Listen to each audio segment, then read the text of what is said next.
The book of Revelation, the final book of the Christian Bible, is a text filled with vivid imagery and apocalyptic prophecy. It is a book that has fascinated and perplexed readers for centuries, offering a glimpse into a future filled with divine intervention and cosmic upheaval. The vivid descriptions and symbolic language used in Revelation have been the subject of countless interpretations and debates among theologians and scholars. It details a time of great tribulation and divine judgment upon the earth. This period, often referred to as the Great Tribulation, is characterized by a series of catastrophic events that are meant to purify and test the faith of humanity. The imagery used to describe these events is both terrifying and awe-inspiring, painting a picture of a world in turmoil and chaos. Among its most striking passages is the sounding of the sixth trumpet, described in Revelation September 13, 21. This passage is one of the key moments in the apocalyptic narrative, marking a significant escalation in the series of divine judgments that are unleashed upon the world. The sounding of the sixth trumpet is a moment of great significance, signaling the arrival of the Second Woe. This trumpet marks the beginning of the Second Woe, a period of intense suffering and destruction. The Second Woe is a time of unparalleled hardship, where the forces of darkness are given free rein to wreak havoc upon the earth. The suffering and destruction that accompany this period are described in vivid detail, leaving no doubt about the severity of the divine judgment being meted out. The Apostle John, who received these visions, describes a scene of unparalleled chaos and devastation. John's visions are filled with images of war, famine, and death, painting a grim picture of the future that awaits humanity. The chaos and devastation described in these visions are a stark reminder of the consequences of turning away from divine guidance and embracing a path of sin and rebellion. The unleashing of the sixth trumpet signals a turning point in the apocalyptic narrative, ushering in a time of unprecedented turmoil. This moment marks a shift in the balance of power, as the forces of darkness are given the opportunity to assert their dominance over the earth. The turmoil that follows is a testament to the destructive potential of these forces and the dire consequences of their unchecked power. The sixth trumpet heralds the release of a terrifying force, an army of unimaginable size and power.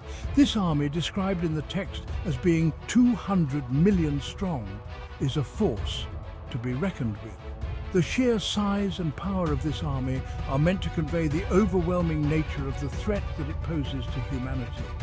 This army, described as numbering 200 million strong, emerges from the east, crossing the river Euphrates to wreak havoc upon the earth. The crossing of the river Euphrates is a significant moment, symbolizing the unleashing of a great and terrible force that has been held back until this moment. The havoc that this army wreaks upon the earth is described in graphic detail, leaving no doubt about the severity of the threat that it poses. Its arrival marks the beginning of a period of divine judgment. This period is characterized by a series of events that are meant to test the faith and resolve of humanity, separating the righteous from the wicked. The divine judgment that is meted out during this period is both severe and just, serving as a reminder of the ultimate authority and power of the divine. Before the army's arrival, John sees 4 angels bound at the great river Euphrates.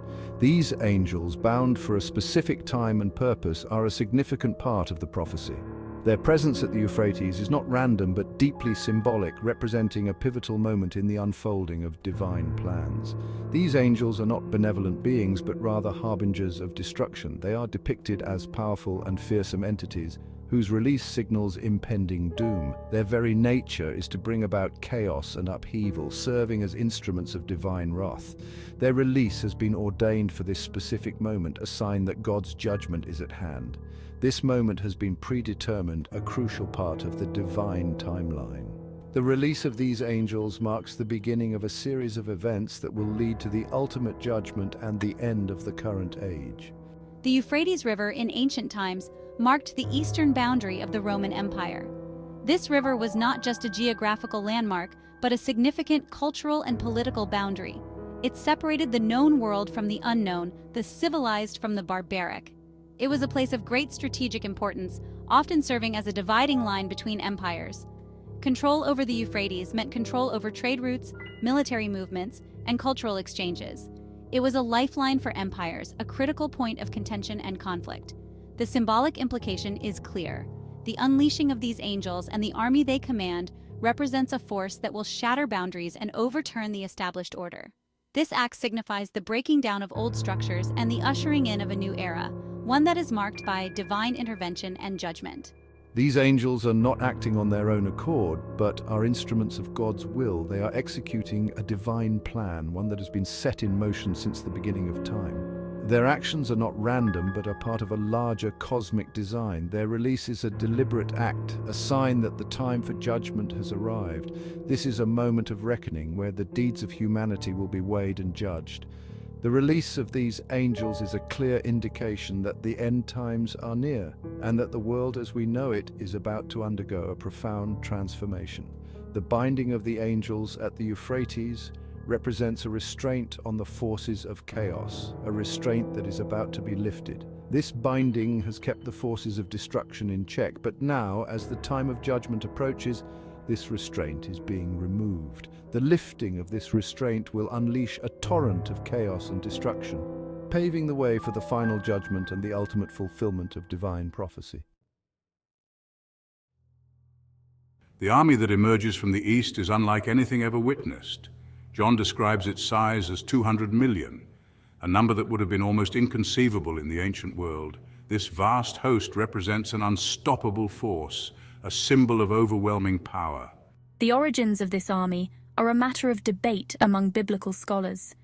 Some believe it represents a literal army, perhaps from a distant land beyond the Roman Empire's borders. Others interpret it as a symbolic representation of the forces of evil unleashed upon the earth. Regardless of its literal or symbolic meaning, the army's sheer size conveys a sense of dread and impending doom.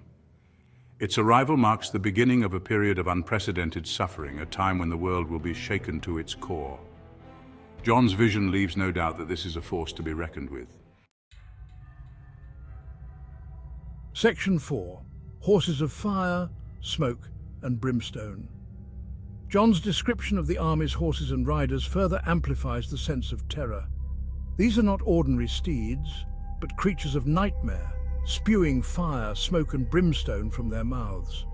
Their appearance is both terrifying and otherworldly, evoking images of hellfire and destruction.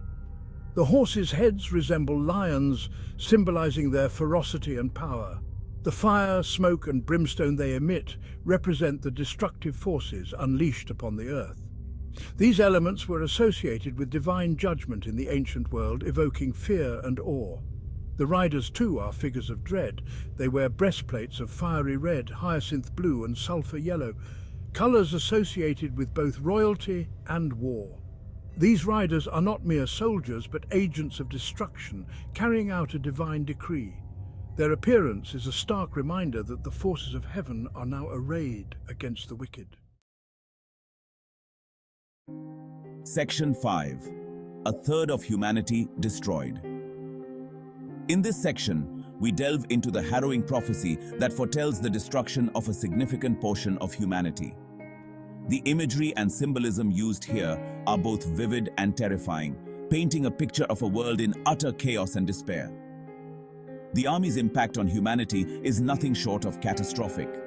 This isn't just a battle or a war, it's an apocalyptic event that reshapes the very fabric of human civilization.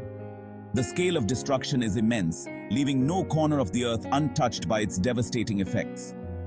John states that a third of humanity is killed by the fire, smoke, and brimstone spewing from the horses' mouths. This vivid description conjures images of a world engulfed in flames, where the air itself becomes a weapon of mass destruction.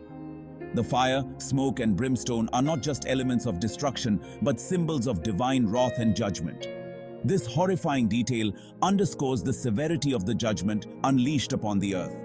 It's a stark reminder that the consequences of humanity's actions are not just immediate, but far-reaching, affecting generations to come. The scale of this judgment is unprecedented, leaving a lasting impact on the world. The methods of destruction are particularly noteworthy. They are not random acts of violence, but calculated and deliberate, each one serving a specific purpose in the grand scheme of divine retribution. The fire, smoke, and brimstone are tools of judgment, each one representing a different aspect of the divine wrath.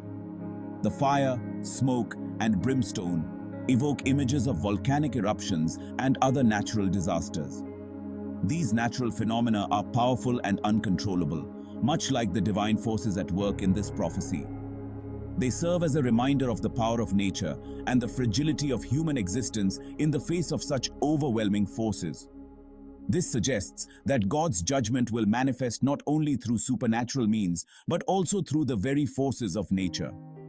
The natural world becomes an instrument of divine retribution, with its power and fury unleashed upon humanity.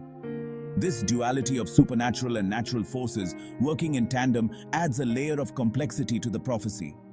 The death of a third of humanity represents a profound loss of life and a shattering of the world as it was known.